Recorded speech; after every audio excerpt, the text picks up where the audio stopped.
Moscou me recebeu com uma chuvisqueira insistente, não daquele tipo que cai forte e passa rápido, mas uma garoa fina e incômoda, como se a cidade chorasse junto comigo. Embora, na verdade, eu já não tivesse lágrimas para derramar. Todas elas haviam secado meses antes, junto à pequena sepultura em Rostov, onde repousava um ursinho de pelúcia sobre a terra recém-revolvida. Kátia tinha apenas 4 meses quando seu coraçãozinho parou. Defeito congênito no coração, disseram os médicos com voz técnica, como se aquelas palavras pudessem explicar o inexplicável. Complicações imprevisíveis. Não havia nada a fazer. E algo dentro de mim também se rompeu naquela hora, como um fio que se parte sem aviso, deixando tudo mudo e sem sentido. Mudar-me para Moscou não foi apenas trocar de endereço. Foi uma fuga desesperada de mim mesma, da Natália que acordava todas as manhãs estendendo a mão para o berço vazio, da casa onde cada canto sussurrava a ausência, dos olhares piedosos dos vizinhos e parentes. Filha, tem certeza que precisa ir? Minha mãe perguntou enquanto passava os dedos pelos meus cabelos na véspera da partida. Fique aqui, estamos perto, podemos te ajudar. Mas eu sabia, se ficasse acabaria me apagando entre aquelas paredes, consumida pela sombra do que poderia ter sido. Na capital, aluguei um apartamento minúsculo em Marino, um bairro residencial afastado do agito do centro. Nada de luxo, mas o suficiente para caber dentro do meu orçamento apertado. Consegui manter um emprego na mesma empresa de comércio, só que agora no regime remoto. 45 mil rublos por mês, não era fortuna, mas dava para sobreviver. E naquela fase sobreviver era tudo o que eu buscava. O espaço era típico, um sofá-cama, um armário, uma mesa com um notebook e na parede, uma foto antiga dos meus pais. Não trouxe nenhuma imagem de Kátia. Não por querer apagá-la da memória, isso seria impossível, mas porque sabia que se visse aquele rostinho sorridente, algo em mim desmoronaria de vez. O único elo com o passado que carreguei foi a aliança de granada da minha mãe, herança dos anos 60, que ela me deu no dia do meu casamento. Mesmo depois que meu marido foi embora, continuei usando o anel, não como símbolo de um amor perdido, mas como uma âncora, lembrança dos meus pais da infância, das raízes que me mantinham de pé. Os dias se repetiam como uma fita sem fim. Acordava às 6, tomava café, trabalhava, ia ao supermercado, voltava ao trabalho, jantava sozinha e dormia. Os fins de semana não eram diferentes, a não ser pela possibilidade de dormir um pouco mais. Eu não vivia, apenas cumpria uma rotina mecânica, como um autômato programado para funcionar no piloto automático. Até que tudo mudou numa terça-feira, 17 de maio, um dia anormalmente frio para quase verão. Voltava do supermercado com sacolas nas mãos quando um barulho agudo cortou o ar. O guincho de pneus freando bruscamente. O som foi como uma faca afiada e dolorosa. Levantei os olhos e congelei. Bem no meio da faixa de pedestres, uma criança dormia em um carrinho de bebê, enquanto um SUV preto desgovernado se aproximava em alta velocidade. Não me lembro de ter soltado as compras. Não me lembro de como percorri aqueles metros que me separavam do perigo. Era como se o tempo tivesse parado. Não respirava, não pensava, apenas agi por instinto. Arranquei o carrinho do caminho no último segundo. O carro parou com tudo, o motorista gritou algo, e as laranjas que eu comprara espalharam-se pelo asfalto em um estampido de cores. Você está bem? Minha voz soou estranha, como se pertencesse a outra pessoa. Só então percebi que empurrava o carrinho, mas não havia ninguém por perto, nem pai, nem mãe, nenhum adulto. Dentro dele, uma bebê envolta em um cobertor rosa me olhava com os olhos tranquilos, como se nada de extraordinário tivesse acontecido. Meu Deus, meu Deus! Uma voz masculina ecoou atrás de mim, e um homem alto, de pouco mais de 30 anos, correu na nossa direção, ofegante. Obrigado, obrigado. Eu só tirei os olhos por um segundo. Esse maldito celular. Se não fosse você. Ele respirava com dificuldade, como se tivesse saído de uma corrida, gotas de suor brilhando na testa. Seus olhos estavam arregalados, cheios de pânico. A menina está bem? Perguntei, ainda segurando o carrinho com força, como se temesse que ele fosse embora. Sim, sim. Ele se inclinou sobre a bebê, ajustando o cobertor com carinho. Viquinha, está tudo bem, meu sol, não é? A pequena mexeu os dedinhos, e uma dor aguda atravessou meu peito. O pensamento veio como um golpe. Kátia teria essa idade agora. Permita-me pelo menos lhe pagar um café. A voz dele me trouxe de volta à realidade. Meu nome é Stepan. Stepan Volkov. Natália, respondi sem pensar, ainda hipnotizada pela criança. Natália Koroliova. Ele sorriu brincando com a coincidência. Que interessante, mesmo sobrenome da rainha do pop russo. Só então levantei os olhos e o observei melhor. Alto, ombros largos, traços bem definidos e uma barba por fazer que lhe dava um ar descontraído. Cabelos claros levemente despenteados, olhos cinzentos cansados, terno impecável e um relógio que denunciava certo conforto financeiro. Mas o que mais chamava a atenção era a gratidão genuína em seu olhar. Sério, vamos tomar um café ali na esquina. Há uma cafeteria boa. Ele apontou para um lado. Preciso agradecer de alguma forma. Você salvou a vida da minha filha. Quis recusar. Na minha cabeça, as desculpas esvoaçavam. Não, obrigada, tenho que trabalhar, preciso preparar o jantar, estou cansada. Qualquer coisa para voltar ao meu casulo, ao meu vazio seguro. Mas a bebê no carrinho emitiu um choramingo baixo, e sem entender bem por que ouvi-me dizer: tudo bem, mas primeiro vamos recolher minhas compras. A cafeteria era aconchegante e quase vazia. Uma música suave tocava ao fundo, quase imperceptível. Stepan deixou o carrinho ao lado da mesa, e eu não conseguia parar de olhar para Vika, agora dormindo profundamente. Ela era tão parecida. Engoli em seco, mas ele parece ter interpretado meu silêncio como um comentário sobre a filha. Parece com a mãe, não é? Todo mundo fala isso. Os mesmos olhos, o mesmo narizinho. Ele fixou o olhar no café, como se as palavras o tivessem transportado para outro lugar. Depois ergueu os olhos, e neles havia uma dor tão crua que me fez estremecer. Lisaveta faleceu há um mês. Complicações no parto. Cesariana de emergência, mas não conseguiu. Um problema raro. Vika teve mais sorte. Fiquei calada. O que dizer? Meus pêsames soaria vazio, e eu sabia bem disso. Tenho outra filha, Aliosa, continuou ele, como se precisasse preencher o silêncio. Ela tem 6 anos. É do meu primeiro casamento. Nos separamos há 3 anos e Aliosa ficou comigo. Agora, de repente, estou sozinho com 2 crianças. Não é fácil, pode acreditar. Ele fez uma pausa, como se hesitasse em prosseguir. E você? Tem filhos? A pergunta foi como uma agulhada. Girei o anel no dedo, um gesto involuntário sempre que a ansiedade apertava. Tive uma filha, Kátia, 4 meses. Morreu por causa de um problema cardíaco congênito. Falei com uma calma que me surpreendeu, como se estivesse relatando o tempo. Mas Stepan entendeu. Inclinou-se levemente sobre a mesa e tocou minha mão com delicadeza. Por isso você agiu tão rápido na rua, na faixa de pedestres. Não sei por que contei tudo aquilo a um estranho. Talvez porque ele também carregava uma perda. Talvez porque, pela primeira vez em meses, alguém olhava para mim e via além da fachada. Vika acordou e resmungou baixinho. Stepan se mexeu desconfortavelmente, tentando pegar a mamadeira na bolsa. Posso? Estendi os braços em direção à criança. Ele assentiu grato e eu a peguei no colo. Ela era tão quentinha, tão viva, cheirando a leite e a algo indescritível que me fez lembrar de Kátia. Quando a pequena se aninhou contra meu peito e se acalmou como se me reconhecesse, meu coração disparou. Incrível, comentou Stepan. Ela geralmente não se deixa pegar por desconhecidos. Até com a babá chorava nos primeiros dias. Você tem babá? Tive. Pediu demissão ontem. Disse que 2 crianças é demais. Ele abriu as mãos, num gesto de impotência. Estou procurando outra, mas até agora sem sucesso. E tenho que voltar ao trabalho daqui a 2 dias. Olhei para o rostinho de Vika e vi nele os traços de Kátia. As bochechas cheinhas, o narizinho levemente arrebitado. Era como um chamado do passado. O coração batia descompassado, como se quisesse sair do peito. E você?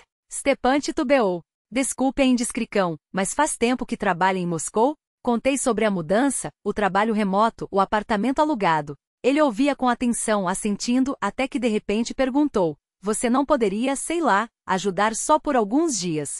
Ah, amor? Perguntei, finalmente encontrando a voz. Os dedos tremiam levemente ao segurar o copo, e o vinho refletia as luzes da cidade como um espelho de dúvidas. Stepan não desviou o olhar. Amor é algo que se constrói, Natália. Não acho que ele nasça do nada como nos filmes. Mas vejo como você olha para as meninas. Como cuida delas. Isso, para mim, vale mais que 1000 palavras bonitas. Ele fez uma pausa, como se pesasse cada sílaba. E você? O que você quer? A pergunta me pegou desprevenida. O que eu queria? Há meses minha vida era uma rotina de silêncios e café frio. Depois vieram os risos de Vika, os desafios de Alice, as noites em que adormecia com a sensação de ser necessária. Mas querer, isso era diferente. Era permitir-se sonhar de novo. Eu não sei, admiti, com uma honestidade que me surpreendeu. Mas sei que não quero magoar ninguém. Nem você, nem as meninas. Nem a mim mesma. Stepan assentiu, como se aquela resposta já fosse suficiente. Pense. Não preciso de uma resposta agora. Mas saiba uma coisa, eu não sou um homem de impulsos. Se estou fazendo isso é porque acredito que pode dar certo. Naquela noite, enquanto arrumava a cozinha, repassei mentalmente cada palavra. A proposta era racional, quase fria e, no entanto, havia algo de reconfortante naquela falta de romantismo forçado. Não eram promessas vazias, mas um convite para construir algo real. Talvez, pensei, separando os talheres, talvez isso seja o suficiente. Asterisco. Mas então me lembrei do anel de granada no dedo, do peso da memória de Kátia. E uma dúvida me mordeu. Será que estou tentando preencher um vazio ou realmente pronto para um novo começo? No dia seguinte, Marina Alexeevna apareceu sem aviso novamente. Desta vez, porém, seu olhar não era desconfiado. Era avaliativo, como se tentasse decifrar uma equação complexa. Sentamos no sofá enquanto Vika brincava no tapete e Alice, desconfiada, espiava de trás da porta. Stepan me contou sobre a proposta, ela disse, cruzando as mãos sobre o colo. E eu preciso saber, você aceitaria por elas, ou por ele? A pergunta foi como uma faca. Eu não sei repetir a mesma resposta da noite anterior, mas juro que não é pelo dinheiro ou por interesse. Suas netas, elas me fazem sentir viva de um jeito que eu havia esquecido. Marina Alexeevna estudou meu rosto por um longo momento. Então, com um suspiro quase imperceptível, tocou levemente meu braço. Elas já perderam uma mãe. Não podem perder outra figura importante. Seu tom era severo, mas os olhos, pela primeira vez, não estavam frios. Se você entrar nessa família, Natália, será para sempre. Não há volta. Eu entendi. Não era uma ameaça. Era um aviso. E estranhamente soou como a coisa mais próxima de uma bênção que eu poderia receber. Naquela tarde, enquanto empurrava o carrinho de Vika pelo parque, senti o celular vibrar. Era uma mensagem de Stepan, sem pressão. Mas saiba que a oferta permanece de pé. E que hoje à noite, se quiser, podemos falar mais. Sem vinho, sem formalidades. Só nós dois e a verdade. Olhei para Vika, que esticava os bracinhos para pegar uma folha caída. A verdade. Era isso que eu mais temia, e ao mesmo tempo o que mais precisava. Porque no fundo já sabia a resposta. Só faltava coragem para dizê-la em voz alta. E o amor? Perguntei baixinho, como se as palavras pesassem mais do que eu podia carregar. Ele vai chegar? Stepan deu de ombros com a tranquilidade de quem já havia medido cada risco. Com o tempo. Já vivemos como uma família há quase um mês, e está dando certo. Por que não tornar isso oficial? Aquela pergunta me acompanhou a noite inteira. Pela manhã, liguei para os meus pais e me deparei com uma tempestade de reprovações. Você enlouqueceu? Gritou minha mãe pelo telefone, a voz trêmula de indignação. Vocês mal se conhecem. Ele tem 2 filhas, Natasha. O que você sabe sobre esse homem? Meu pai, mais contido, tomou o aparelho quando minha mãe não conseguiu mais conter as lágrimas. Você gosta dele, pelo menos? Perguntou, e a pergunta doeu como uma faca. Não sei, papai, admiti, sem forças para mentir. Ele é um bom homem, confiável. E se for só mais um engano? Insinuou o silêncio do outro lado da linha. O primeiro sumiu quando as coisas ficaram difíceis. Stepan não é assim, argumentei, embora nem eu mesma acreditasse inteiramente naquelas palavras. Queremos conhecê-lo, declarou meu pai, e a frase soou como um ultimato.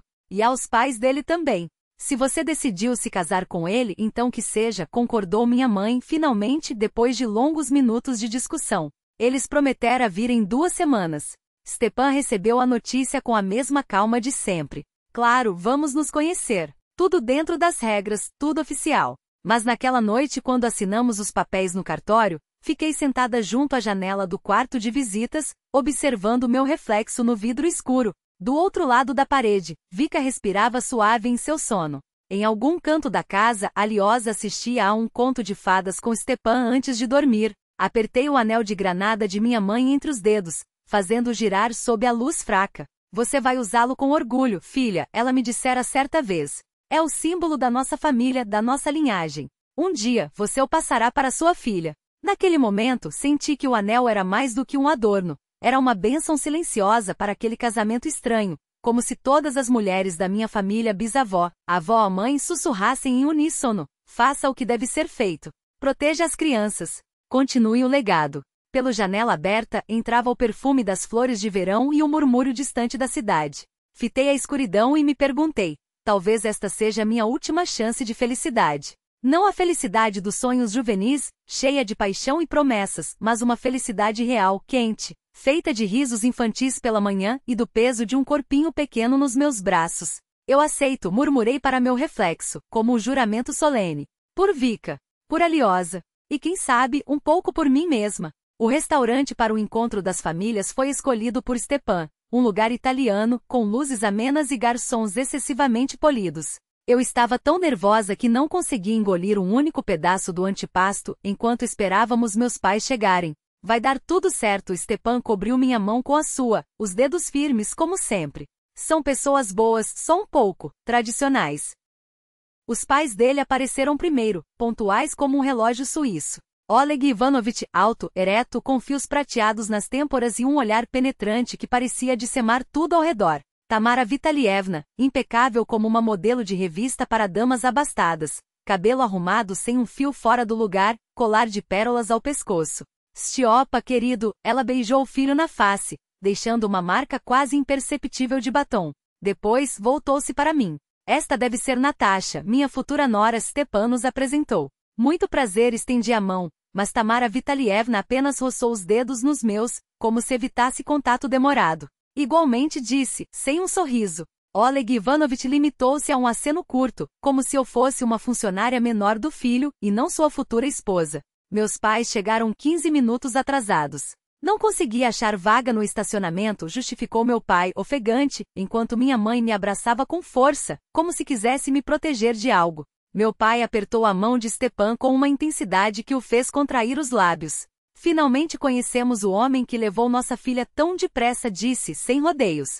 E eu soube na hora, começou. O jantar transcorreu como um pesadelo lento. Os pais de Stepan mal participavam da conversa, respondendo com monossílabos e um ar de superioridade velada. Meus pais tentavam ser amáveis, mas a cada taça de vinho, meu pai ficava mais franco e mais inconveniente. E a primeira esposa? O que aconteceu? Por que o divórcio? O apartamento é de vocês ou ainda está no financiamento? Por que tanta pressa com o casamento? Não seria melhor morarem juntos um ano, para se conhecerem? Eu cutucava meu pai debaixo da mesa, desesperada para interromper o interrogatório. Stepan respondia com educação, mas a cada pergunta sua mandíbula ficava mais tensa. Quando a sobremesa chegou, Tamara Vitalievna soltou, do nada. Sua filha, se não me engano, trabalhava como gerente em uma empresa comercial. Natasha é economista, minha mãe respondeu, orgulhosa. Formada com louvor na Universidade Estadual. Que fofo, sorriu Tamara Vitalievna, e o tom era tudo, menos carinhoso. Stepan, me lembro que sua primeira esposa também trabalhava em algo parecido. Tama, basta. Oleg Ivanovich a interrompeu, pela primeira vez na noite, com um tom de advertência. Ao nos despedirmos, minha mãe sussurrou no meu ouvido. Filha, ainda dá tempo de repensar. Eles não são como a gente. Já decidi, mamãe, respondi firme. Meu pai me abraçou com uma força que me fez lembrar a infância. Estamos sempre aqui, não esqueça. O que quer que aconteça. O casamento foi simples. Alguns colegas de Stepan, minha irmã Ania, Marina Alexiena com um rosto de pedra, meus pais confusos e desconcertados. Aliosa fez birra e se recusou a segurar a cesta de pétalas.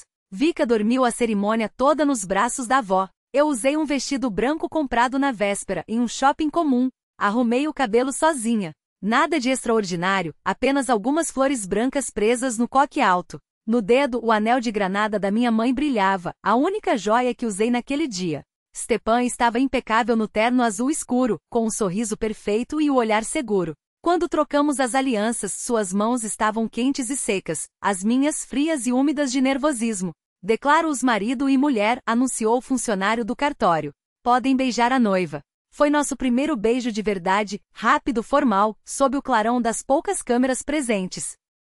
As primeiras semanas de casada foram um turbilhão de ajustes. Transferi minhas poucas coisas para o apartamento, arrumei os livros na prateleira que Stepan, generoso, havia cedido para mim na sala. O espaço era amplo, mas eu me sentia uma hóspede. Cada objeto ali guardava o toque de outra mulher. Natasha, por que não se demite? Sugeriu Stepan no início de setembro, enquanto tomávamos café. Para que trabalhar? Eu ganho bem, dá para sustentar todo mundo. Mas eu gosto do meu trabalho, objetei. Aliosa tinha começado a escola, precisava de ajuda com as lições. Vika crescia a cada dia, exigindo mais atenção. Ele passou o braço pelos meus ombros, num gesto que deveria ser carinhoso, mas soou como uma decisão tomada. Ficaria mais tranquilo se você se dedicasse só à família. Acabei cedendo. Afinal, não era por isso que eu havia me casado? Para ser mãe de verdadequelas meninas?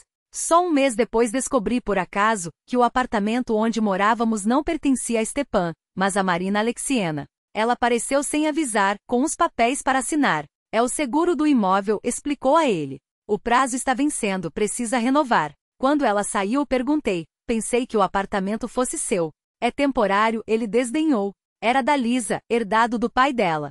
Depois que ela morreu, passou para a mãe. Marina prometeu transferir para Vika quando ela crescer. Por que não me contou? O que mudaria? Deu de ombros. Temos um teto, o resto é burocracia. Naquela noite, pela primeira vez, senti uma pontada de dúvida. Mas recuar já não era uma opção, e se fosse sincera, nem queria mais. As crianças tinham se tornado minha. As crianças haviam se tornado minha vida. 2 meses depois do casamento, os problemas começaram a surgir, primeiro em detalhes pequenos, quase imperceptíveis. Alice, antes dócil, passou a desafiar limites com uma teimosia calculada. Num dia, cobria meu jantar com pimenta até torná-lo intragável. No outro, escondia minhas coisas ou derramava café sobre meus papéis com uma precisão suspeita. É normal, Stepan desdenhava, encolhendo os ombros. Ela está se adaptando. Todas as crianças passam por isso. Mas eu via nos olhos dela uma provocação consciente, uma resistência que ia além da simples adaptação. Até que certa tarde, ela me encarou com uma pergunta direta. E se a mamãe voltar, você vai embora? Fingi não entender. Que mamãe, querida? Ela baixou a cabeça, mas não desistiu. A minha de verdade. Papai disse que ela foi embora, mas e se ela voltar? Só então percebi. Alice não tinha clareza do que havia acontecido com a própria mãe, nem com a de Vika. Na cabeça de uma criança de 6 anos, tudo se misturava em um emaranhado de ausências e medos. Tentei explicar com calma, mas ela tampou os ouvidos com as mãos e correu para o quarto, deixando-me ali, com a certeza de que minhas palavras não haviam chegado a lugar algum. Marina Alexievna, por sua vez, transformou minha rotina em um campo minado. Aparecia sem avisar, inspecionava os quartos das meninas com olhares críticos, revirava a geladeira como se procurasse provas de negligência e desferia comentários cortantes. Vika não gosta de purê de cenoura. Alice não pode comer tanto doce, vai ter alergia. Por que você comprou esses brinquedos? Elas já têm tudo. Cada observação acertava em cheio como flechas envenenadas. Eu me sentia inútil, desajeitada, uma impostora no próprio lar. Stepan, enquanto isso, se afastava cada vez mais. Chegava tarde, com cheiro de cigarro e perfume alheio, reuniões de trabalho, jantares corporativos, justificativas que soavam cada vez mais ocas. Nossos diálogos se resumiam a assuntos práticos, contas, compras, horários. Na cama, uma parede invisível nos separava. Ele não buscava proximidade, eu não insistia. Seus pais nos visitaram apenas 2 vezes em 6 meses, no aniversário de Alice e no Réveillon. Em ambas as ocasiões, trataram-me como uma empregada doméstica, ignoravam minhas falas, dirigiam-se apenas a Stepan e as netas, e os presentes, sempre caros e impessoais, eram só para Alice. Vika, com seus traços tão semelhantes aos da mãe, mal merecia um olhar. Uma vez, ouvi o sussurro de Tamara Vitalievna. Como era mesmo o nome da segunda esposa do Stepa? Lisa, respondeu Oleg Ivanovich. Ah, sim, Lisa. Tão comum. Fingi não ter escutado, mas a humilhação queimou por dentro. Não por mim, mas por Vika. Por essa criança que, aos poucos, se tornava meu porto seguro em meio ao naufrágio. E foi por elas que resisti. Apesar das birras de Alice, das críticas de Marina, da indiferença de Stepan, eu tinha Vika, meu pequeno sol, que a cada dia brilhava mais forte. Seu primeiro sorriso dirigido a mim, seu primeiro AGU em resposta à minha canção de ninar, suas tentativas desengonçadas de rolar, engatinhar, sentar. Cada conquista sua enchia meu peito de uma felicidade que não sentia desde os tempos de Kátia. Às vezes, quando a casa finalmente silenciava, eu ia até o berço e ficava ali, observando o ritmo suave de sua respiração, o movimento quase imperceptível de seu peitinho sob o cobertor. Chorava em silêncio de alegria, de medo, de uma gratidão dolorosa por aquele ser frágil que, sem saber, me devolvera um pedaço de mim mesma. Eu sou sua mãe, sussurrava, acariciando sua bochecha com a ponta dos dedos. Talvez não de sangue, mas de alma. E jamais a abandonaria. Em fevereiro, quando Vika completou 10 meses, ela já sentava firme, engatinhava pela casa toda e tentava se levantar, agarrando-se aos móveis. Eu, mais precioso, me chamava de mãe. Nem sempre de forma consciente, muitas vezes era apenas um balbucio, um som repetido ao acaso. Mas para mim, aquela sílaba valia mais que todos os tesouros do mundo. Por esses momentos eu aguentava tudo. Economizava em mim mesma, roupas novas, maquiagem, livros viraram artigos de luxo inacessíveis. Todo o dinheiro que Stepan destinava às despesas da casa ia para as crianças, brinquedos educativos para Vika, uniformes bonitos para Alice, frutas orgânicas, produtos naturais. Tentava agradar Marina, seguia seus conselhos à risca, decorava os gostos das meninas, preparava os pratos que ela aprovava. Suportava as provocações de Alice, mesmo quando ela estragava minha blusa favorita com suco derramado ou na escola, se recusava a me chamar de mãe na frente dos outros. Todas as noites eu caía na cama exausta, mas com a sensação de dever cumprido. Meus cabelos perderam o brilho, olheiras se instalavam sob meus olhos, minhas mãos ficaram ásperas de tanto lavar, limpar, cozinhar. Mas quando Vika estendia os bracinhos para mim e balbuciava mãe com um sorriso, nada mais importava. Pela primeira vez desde a morte de Kátia eu me sentia uma mãe de verdade. E estava disposta a pagar qualquer preço por isso.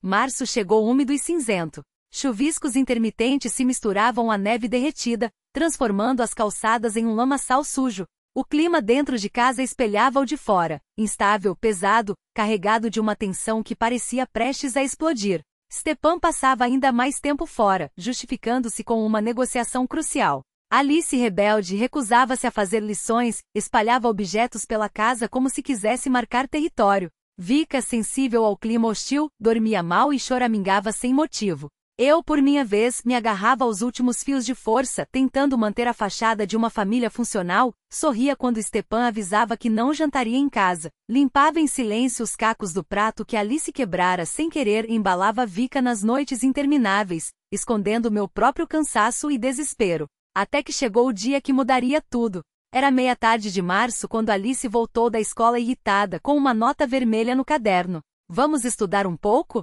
Sugeri, tentando ser gentil. Ela jogou o livro no chão com violência. Não quero nada com você. Você não é minha mãe. Alice, eu não estou tentando substituir sua mãe, repeti pela 100ª vez, contendo a frustração.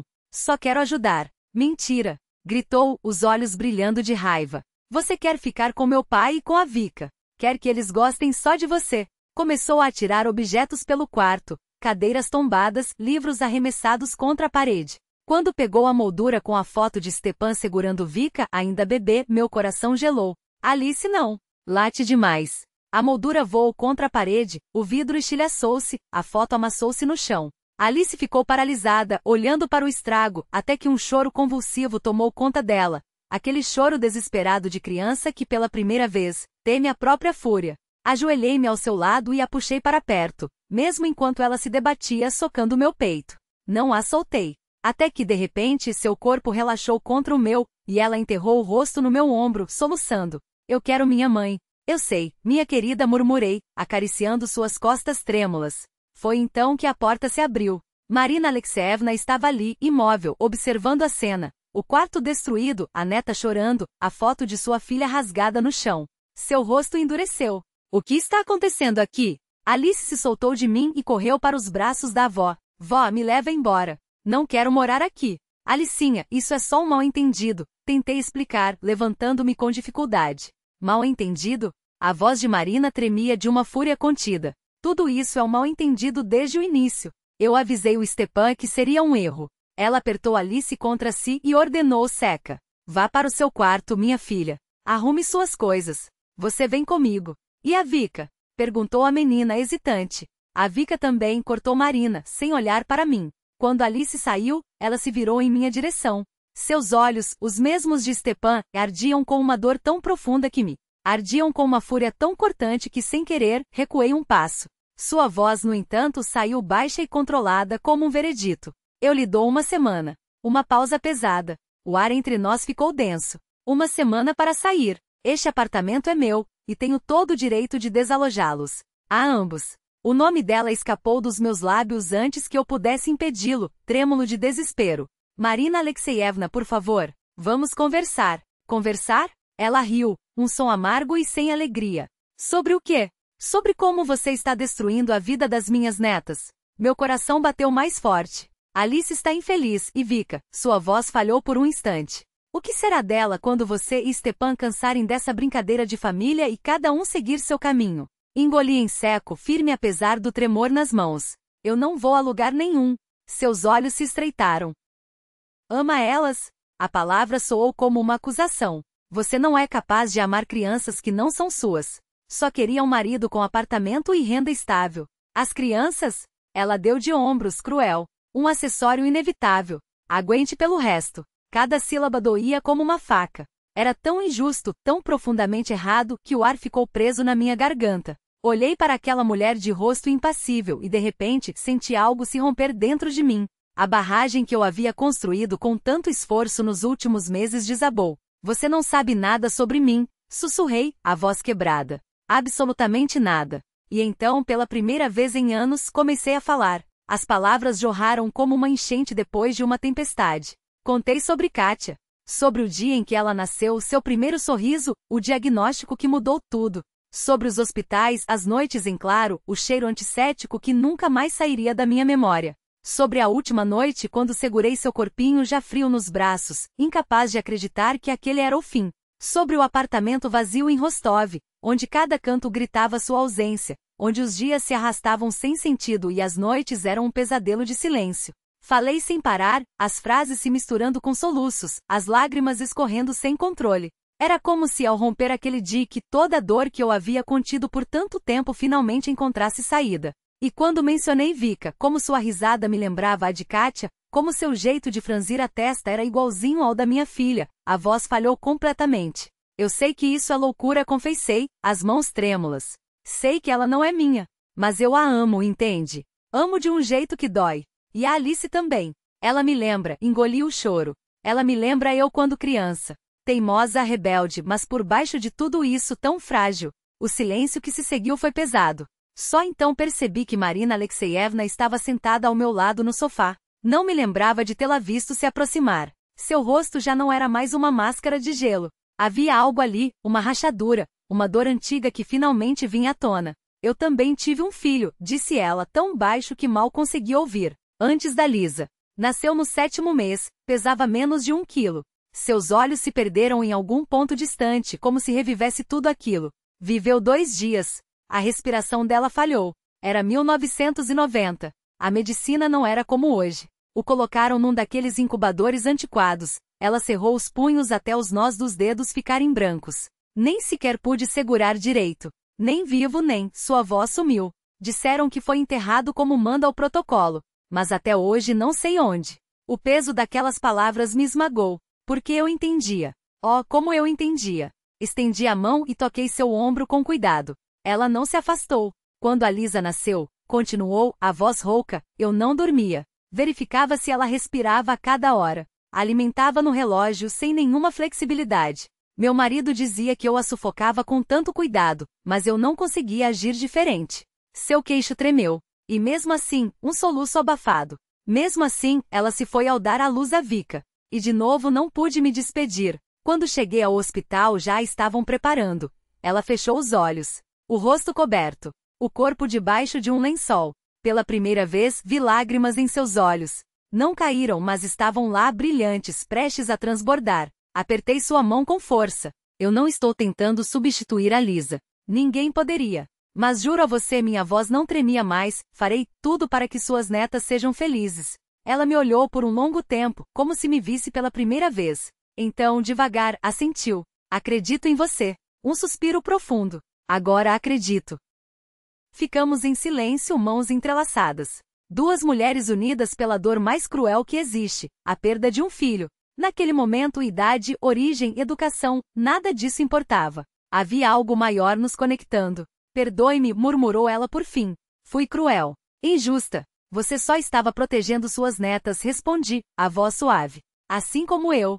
Ela esboçou um sorriso triste. Ambas as protegemos. Cada uma à sua maneira. A porta se abriu devagar. Alice apareceu na soleira já trocada com uma mochila nos braços. Provavelmente havia decidido arrumar suas coisas. Seu olhar saltou entre nós, inseguro.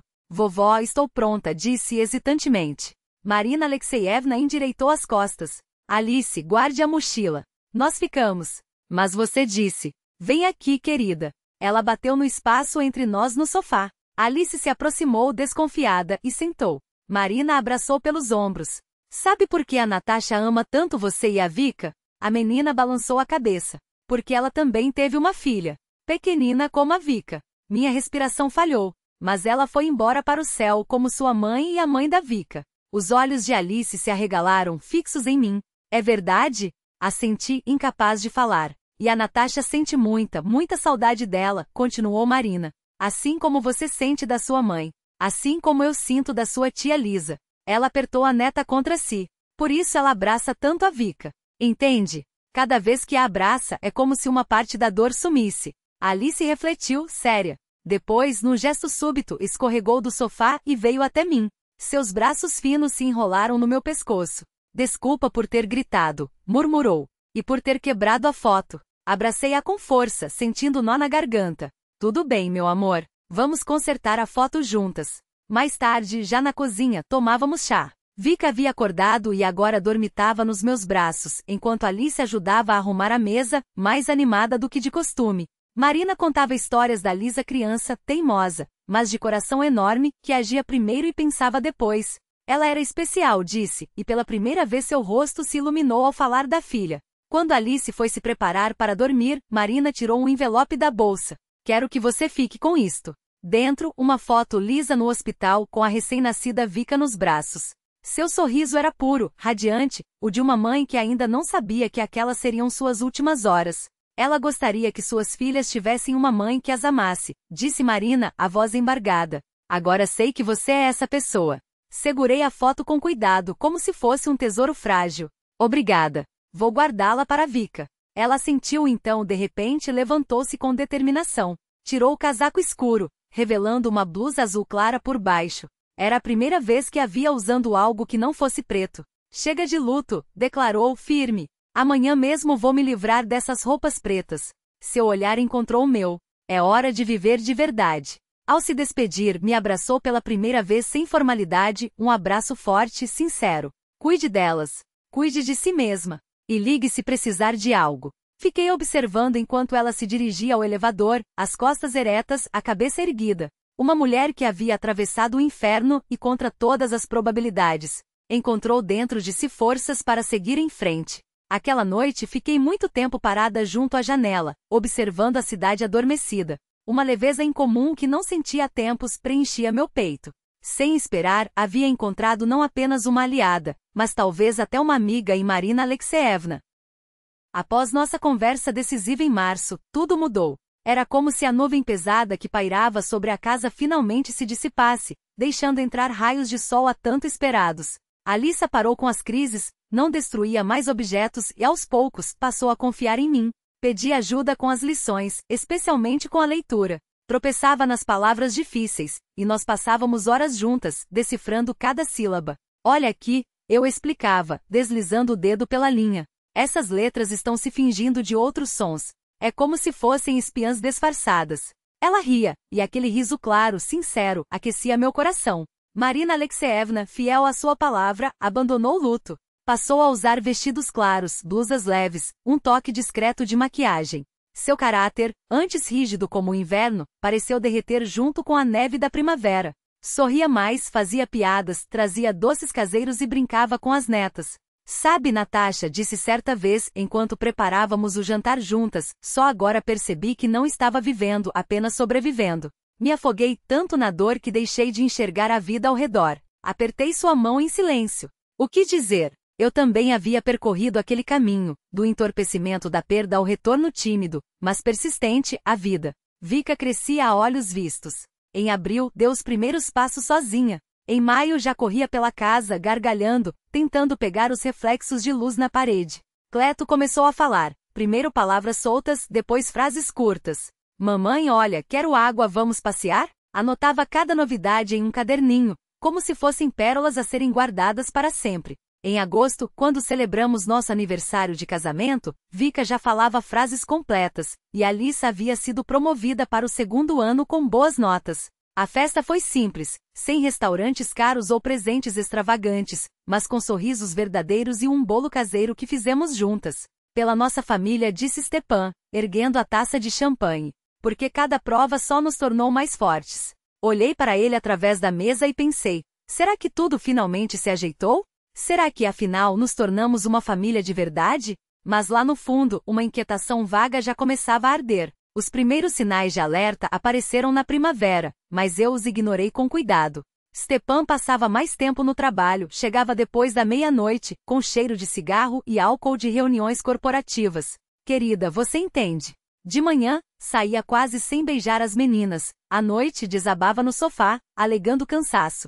Era como se vivesse em paralelo à nossa vida, tocando-a apenas de passagem, sem realmente participar. Não me lembrava da última vez em que tivemos uma conversa sincera. Nem quando ele havia perguntado de verdade como eu estava, o que pensava, o que sentia. No final do verão, mal trocávamos palavras além do essencial.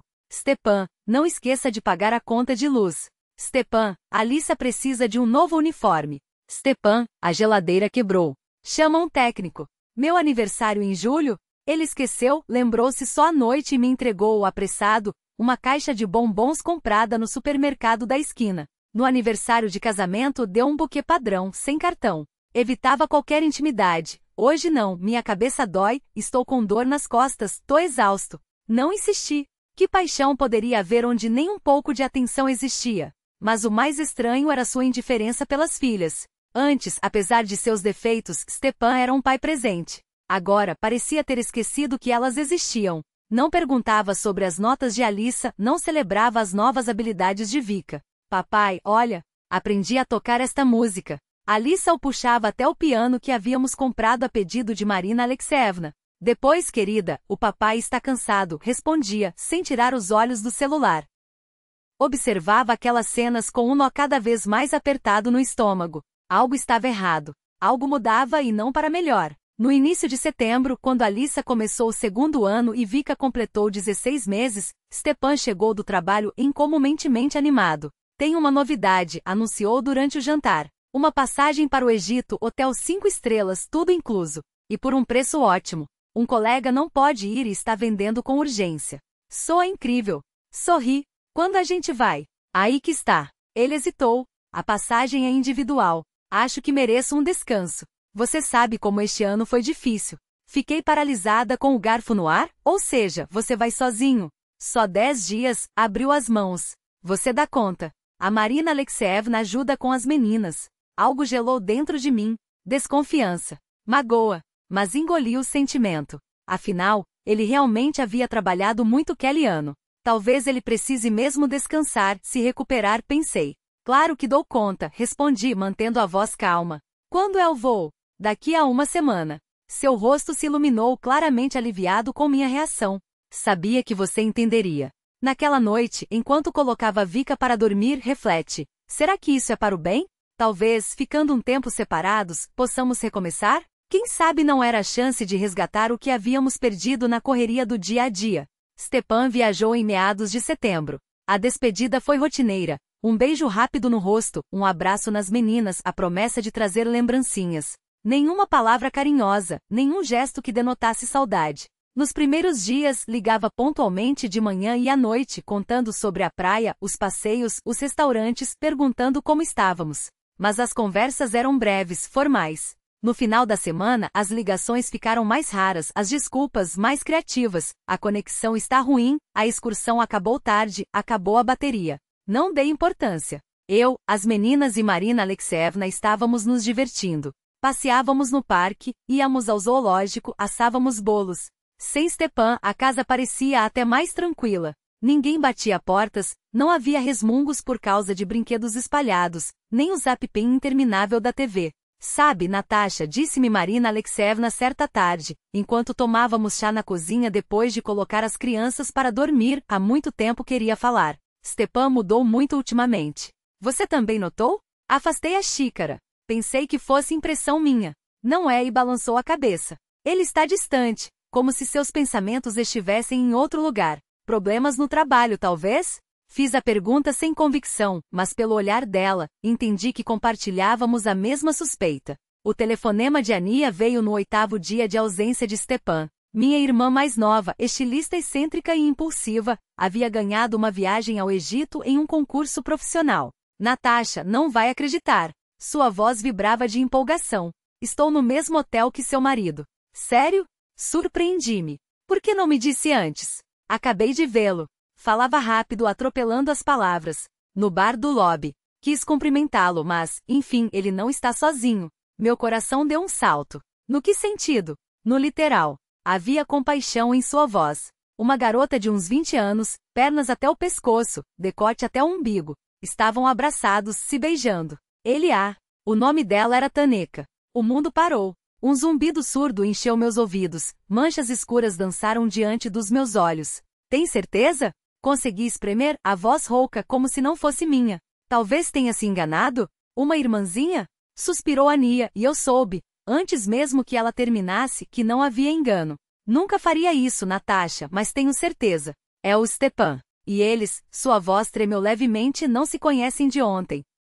Fiquei em silêncio, sem saber o que dizer. Não era tudo. Desculpe, continuou Ania, agora mais baixa, como se temesse as próprias palavras. Eu escutei a conversa deles. Ela perguntava por você. E ele disse, fez uma pausa. A pausa já durou demais. O quê? Minha voz soou estranha, oca como se viesse de longe. Natasha, Ania hesitou, claramente relutante em repetir. Ele disse que você é só uma babá conveniente e cozinheira. Que se casou com você só por causa das crianças. Que entre vocês nunca houve nada e nunca haveria. Cada palavra era um tapa, mas lá no fundo, em algum lugar que eu não queria admitir, eu sabia. Era verdade. Amarga. Cruel. Mas verdade. Eles falavam do futuro. Ania prosseguiu, como se arrancasse um curativo de uma ferida aberta. Ela perguntou quando ele ia se divorciar de você. E ele respondeu, logo só preciso preparar tudo. Ouvi. E algo dentro de mim morreu. Ilusões. Esperanças. A crença de que uma família poderia ser construída só com senso de dever. Natasha? Você está aí? A voz de Ania soou alarmada. Estou finalmente consegui respirar. Obrigada por me contar. Meu Deus, irmãzinha, sinto tanto. Sua voz quebrou. Quer que eu vá lá e arrebente a cara dele? Ou jogue ele na piscina? Quase sorri. Quase. Não precisa. Mas, engoli em seco se puder, me mande fotos. Vídeos. Vou precisar para o divórcio. Entendido. Ania captou na hora. Quando desliguei, fiquei imóvel, olhando para a parede. Não havia lágrimas. Nem gritos. Só um vazio gelado, uma clareza cristalina. Aquele casamento tinha sido um erro desde o início. Liguei para Marina Alexeyevna. Ela atendeu no primeiro toque, como se já estivesse esperando. Aconteceu algo? O malão de Stepan estava na entrada, meticulosamente arrumado, com uma etiqueta onde eu havia anotado, com minha caligrafia perfeccionista, roupas, sapatos, relógio, documentos, notebook. Ao lado, uma caixa de papelão com a inscrição objetos pessoais. Em 2 dias havia separado tudo que era dele, até a escova de dentes e o barbeador. Nada jogado fora. Nada quebrado. Nada guardado como lembrança. Limpo. Preciso. Sem dramas. A chave girou na fechadura pontualmente às 18 horas. Eu estava sentada na poltrona, costas eretas, mãos cruzadas sobre os joelhos. Composta. Serena. Decidida. Estou em casa, anunciou Stepan, bronzeado, carregando sacolas de souvenirs.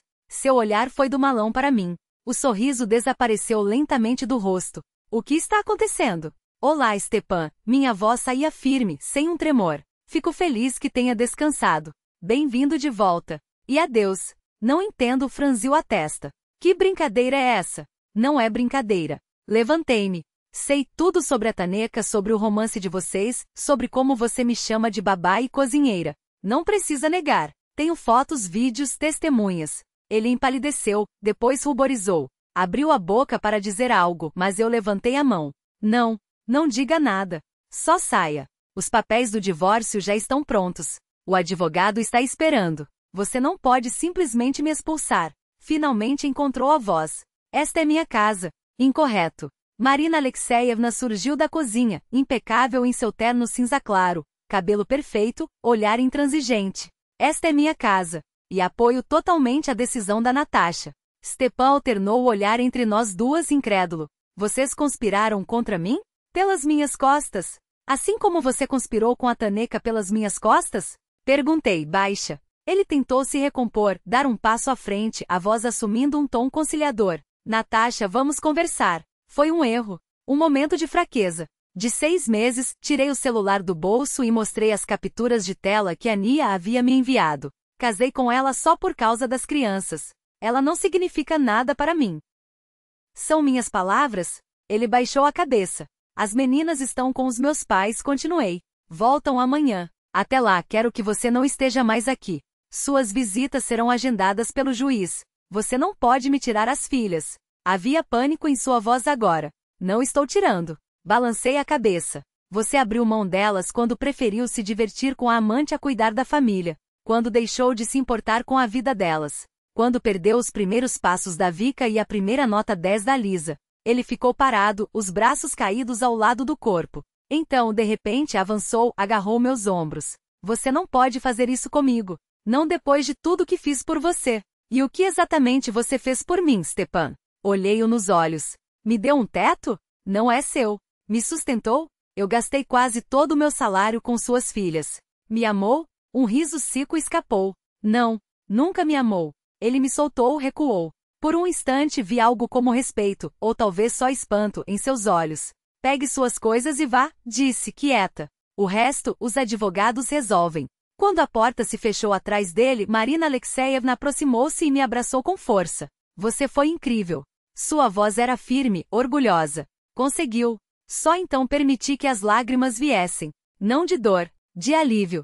No aniversário de 8 anos de Alice, ela me deu um cartão feito à mão. Dentro, com sua letra infantil ainda trêmula, estava escrito: para a melhor mãe do mundo, da filha que te ama, Alice. Não me importei com as lágrimas que escorriam pelo rosto. Ela me abraçou forte e sussurrou: não chore, mamãe, é de felicidade. E era. Exatamente um ano depois do divórcio, no outono de 2024, conheci Andrei. Ele era psicólogo escolar na ginásio para onde Marina Alexeyevna e eu decidimos transferir Alice. Alto, com olhos gentis e fios prateados nas têmporas, ele transmitia uma calma confiança só de estar perto. Sua filha é extraordinária, disse depois da primeira conversa com Alice. Emocionalmente muito madura para a idade. Agradeci, sem corrigir sua filha. Ela teve que amadurecer cedo. Conversamos mais do que o planejado e, sem perceber, contei-lhe tudo. Sobre Kátia, sobre o encontro com Stepan, sobre as meninas, sobre o divórcio. Ele ouviu em silêncio, apenas fazendo perguntas pontuais como se quisesse entender cada detalhe. Sabe, disse quando terminei em minha prática vi muitos casos, mas uma força de espírito como a sua, uma dedicação materna tão pura, não encontrava há muito tempo. Depois, sugeriu que nos encontrássemos para um café, apenas para conversar. Aceitei, sem saber bem por quê. Talvez porque, pela primeira vez em anos, me senti não só mãe, mas mulher. Nosso primeiro encontro durou 3 horas, o segundo, 4. Na terceira vez, ele me acompanhou até casa e me beijou com uma delicadeza que pareceu temer me assustar. Não me afastei. Até o ano novo, já nos víamos regularmente. Andrei conheceu as meninas e Marina Alexeyevna. Alice o aceitou imediatamente, afinal, já o conhecia como psicólogo da escola. Vika no início ficou tímida, mas derreteu-se quando ele lhe deu um mini piano de brinquedo. Ele é bom, disse-me Marina Alexeyevna certa vez. Confiável. E olha para você como se fosse um milagre. Eu mesma sentia isso. Pela primeira vez, alguém me amava simplesmente por quem eu era. Não pela juventude, não pela conveniência, não por nada além de mim mesma.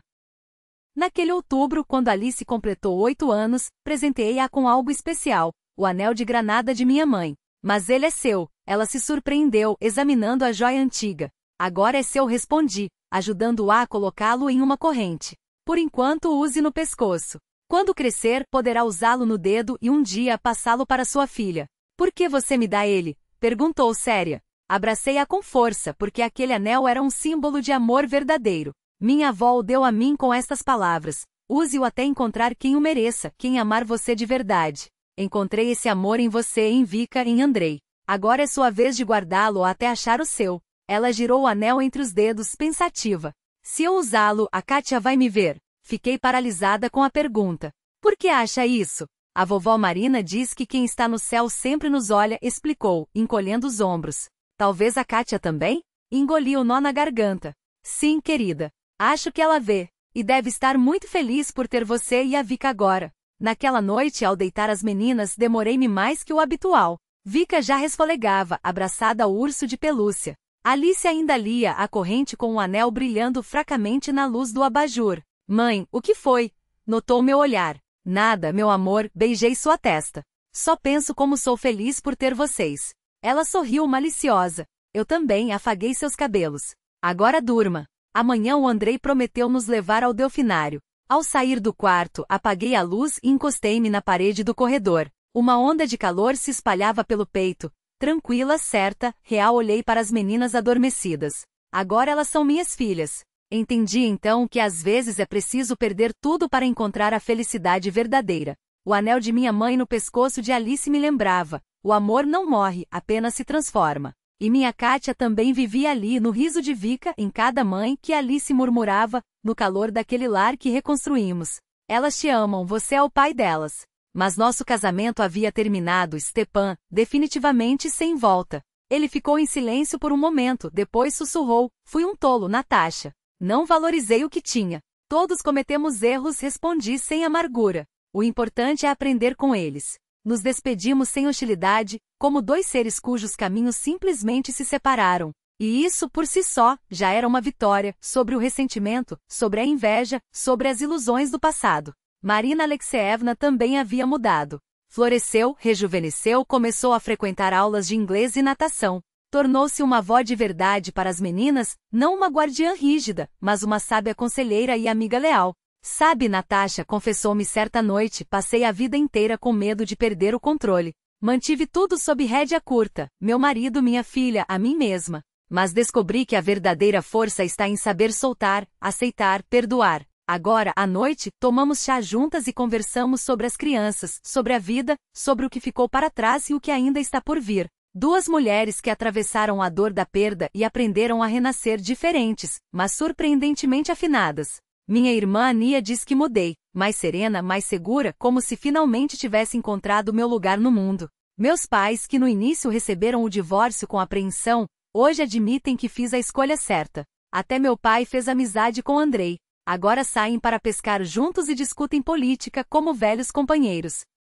Ao voltar para o quarto, parei em frente ao espelho. A mulher que me olhava de volta tinha 30 anos, não uma modelo de capa, mas um rosto vivo, iluminado por dentro, com um olhar firme e um sorriso tranquilo de quem conheceu o peso das lágrimas e reaprender a rir. O que o futuro reservava? Talvez um novo casamento com Andrei. Talvez mais filhos, frutos desse amor reconstruído. Talvez novos desafios. A vida raramente é um caminho sem pedras, mas eu já não temia o desconhecido. Sabia que poderia enfrentar qualquer coisa, porque havia sobrevivido ao pior e saído mais forte. Deitada na minha cama, no quarto renovado da minha nova casa, não pensei nas perdas do passado, mas nas conquistas do presente, nas filhas que me deram um propósito, em Marina Alexeevna, que se tornou uma segunda mãe, em Andrei, com quem talvez compartilhasse um futuro, e em minha Kátia, que eu acreditava nos observava do céu e se alegrava com minha felicidade. O anel de granada de minha mãe, agora no pescoço de Alice, era o símbolo da lição mais importante que a vida me ensinou: o amor verdadeiro não morre. Ele se transforma, encontra novas formas, novos rostos, novas maneiras de existir. Flui através das gerações, unindo-nos por fios invisíveis aqueles que vieram antes e aqueles que ainda virão. Entendi que a felicidade não está no casamento perfeito ou na carreira impecável. Está na capacidade de amar apesar das perdas, em enxergar a luz mesmo nas noites mais escuras, na força de se levantar após cada queda e seguir em frente, guardando no coração gratidão por cada dia vivido. Com esse pensamento adormeci serena em paz, com a sensação de dever cumprido e de uma felicidade merecida. Um novo capítulo da minha vida começava, e eu estava pronta para escrevê-lo com minhas próprias mãos, sem medo, sem arrependimentos, com o coração aberto e o olhar claro. Porque o amor mais importante na vida de uma mulher não é apenas o amor por um homem ou pelos filhos, mas o amor por si mesma. Um amor que preserva a dignidade nas horas difíceis, que encontra forças para recomeçar e que aceita o destino com todas as suas subidas e quedas, alegrias e tristezas, perdas e ganhos. E eu finalmente havia aprendido a me amar, não a mulher idealizada, mas a real, imperfeita, porém sincera. A valorizar minha força, minha capacidade de amar, minha disposição para lutar pela felicidade, a minha e a das minhas filhas. Minha história não terminou. Ela apenas começa. E pretendo vivê-la com a cabeça erguida e o coração aberto, porque agora sei, depois da noite mais escura sempre vem a aurora. Basta acreditar. Basta esperar.